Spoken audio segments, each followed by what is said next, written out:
Iran और Israel के बीच में जो युद्ध है वो एक्सलेट होता चला जा रहा है और ज्यादा भीषण होता चला जा रहा है। जंग और ज्यादा तेज होती चली जा रही है, दोनों तरफ से तबाही मचाई जा रही है। ईरान के साथ कौन खड़ा है, इजराइल के साथ कौन खड़ा है, इस पर हम चर्चा कर चुके हैं। लेकिन अब ईरान के साथ जो दो सुपर पावर्स आ गई हैं, उसकी वजह से अब ये जो पूरा वॉर है, ये जो पूरी टेंशन है, वो यू टर्न लेने वाली है, टर्निंग पॉइंट आने वाला है। क्योंकि इजराइल के हमलों पर अब पुतिन, जिनपिंग ने कुछ बड़ी बातें कह दी हैं।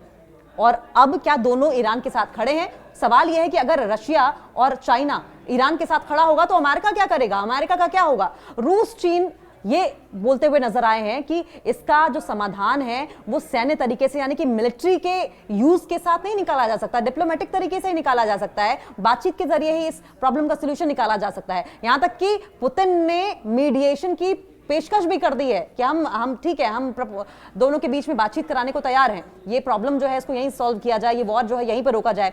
वहीं अगर जिनपिंग की बात करें तो चाइना के प्रीमियर शी जिनपिंग भी इजरायली हमले के खिलाफ दिखाई दे रहे हैं। और ऐसे में जब दोनों ही कंट्रीज ईरान के साथ खड़ी दिखाई दे रही हैं तो जाहिर है कि अमेरिका की टेंशन तो बढ़ेगी। रूसी राष्ट्रपति व्लादिमीर पुतिन और चीनी राष्ट्रपति शी जिनपिंग ने ईरान पर इजरायली हमलों की निंदा की है, इसको डिप्लोर किया है, क्रिटिसाइज किया है और क्रिटिसाइज करते हुए कहा है कि तनाव को कम करो, इसको बढ़ाओ मत। दोनों नेताओं ने इस बात पर सहमति जताई है कि इस स्थिति का कोई मिलिट्री सॉल्यूशन तो नहीं है, डिप्लोमेटिक सॉल्यूशन ही निकाला जा सकता है, राजनीतिक और कूटनीतिक माध्यमों से ही इसका हल निकाला जा सकता है। जब पॉलिटिकल लीडर साथ में बैठेंगे, चर्चा करेंगे, सॉल्यूशंस पर ध्यान देंगे, तभी इसका सॉल्यूशन निकलेगा। इस तरीके से एक दूसरे के ऊपर मिलिट्री अटैक करके, मिसाइल अटैक करके, तबाही मचाकर, मासूमों को मारकर इसका हल नहीं निकलने वाला है। रूसी राष्ट्रपति व्लादिमीर पुतिन और चीनी राष्ट्रपति शी जिनपिंग ने ईरान पर इजरायली हमलों की निंदा की। दोनों ने यह निंदा टेलीफोन पर आपसी बातचीत के दौरान की है। दोनों की आपस में बातचीत हुई और दोनों ने यह तय किया कि मीडिएशन की बात, प्रपोजल जो है वो इजराइल और ईरान के बीच में रखा जाएगा। पुतिन और जिनपिंग ने इस बात पर अग्रीमेंट किया, इस बात पर सहमति जताई कि ईरान और इजराइल को तनाव कम करने की कोशिश करनी चाहिए। क्रेमलिन के जो सहयोगी हैं उरी उशाकोव, उन्होंने भी जब बातचीत की मीडिया से तो उन्होंने कहा कि दोनों नेता इजराइल की कार्रवाई की कड़ी निंदा करते हैं, जो कि संयुक्त राष्ट्र चार्टर और अंतर्राष्ट्रीय कानून के जो बाकी पैरामीटर्स हैं उनका उल्लंघन करती है, वो अंतर्राष्ट्रीय कानून को नहीं मानती है, रूल्स को तोड़ती है। और ऐसे में रशिया और चाइना के जो राष्ट्राध्यक्ष हैं, यानी कि पुतिन और शी जिनपिंग, उनके बयानों से अमेरिका की टेंशन जरूर बढ़ी हुई दिखाई दे रही है, क्योंकि वो दूसरे पक्ष में इजराइल का समर्थन करता हुआ दिखाई दे रहा है।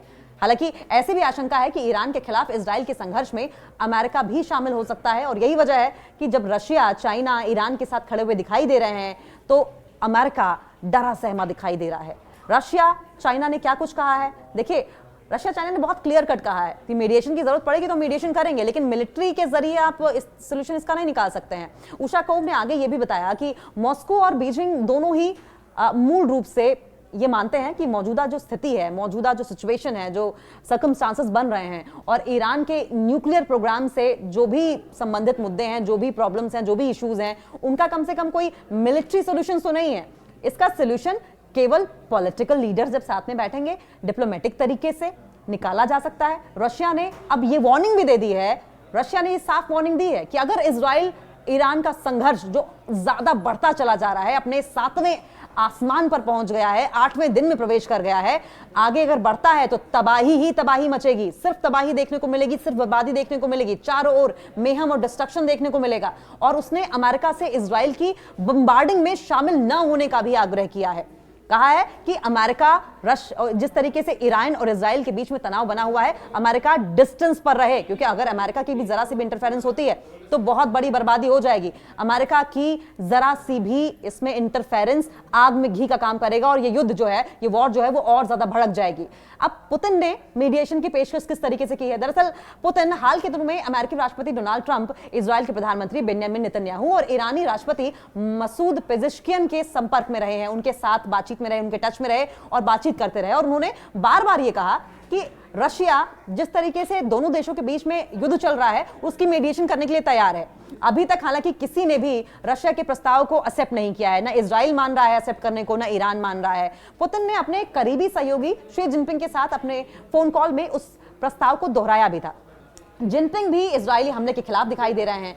देखिए, चीनी नेता ने इस विचार के लिए समर्थन व्यक्त किया है। उनका भी ये कहना है कि भाई युद्ध को बंद करो, बातचीत से सोल्यूशन निकालो, क्योंकि जिनपिंग का ये मानना है कि ये मौजूदा गंभीर स्थिति को कम करने में मदद करेगी। जब बातचीत करेंगे, दोनों देश एक साथ टेबल पर बैठेंगे तो ही बातचीत का हल निकलेगा। दोनों व्यक्ति आने वाले दिनों में निकट संपर्क बनाए रखने पर सहमत हुए हैं और अब यह कहा जा रहा है कि रशिया और चाइना मिलकर अमेरिका की बैकिंग करते हुए इजराइल के साथ मीडिएशन के लिए तैयार हैं। रशिया का तो यहां तक कहना है कि न्यूक्लियर प्रोग्राम को भी ईरान की कोई खतरा नहीं होगा, कोई हिंड्रेंस उसमें नहीं आएगी और इजराइल का जो प्रॉब्लम है वो भी सॉल्व हो जाएगा। हम इस तरीके से मीडिएशन करेंगे, इस तरीके से दोनों देशों की प्रॉब्लम का सोल्यूशन लेकर आएंगे। अब जब इतनी बड़ी पेशकश रशिया की ओर से कर दी गई है तो जाहिर है कि अमेरिका की टेंशन बढ़ गई है। लेकिन अमेरिका क्यों टेंशन में है? दरअसल अगर अमेरिका भी ईरान के खिलाफ युद्ध में शामिल होता है तो इससे रशिया और चाइना भड़क सकते हैं। ऐसा भी हो सकता है कि अमेरिका जैसा यूक्रेन में कर रहा है, रूस और चीन वैसा ही ईरान में करे।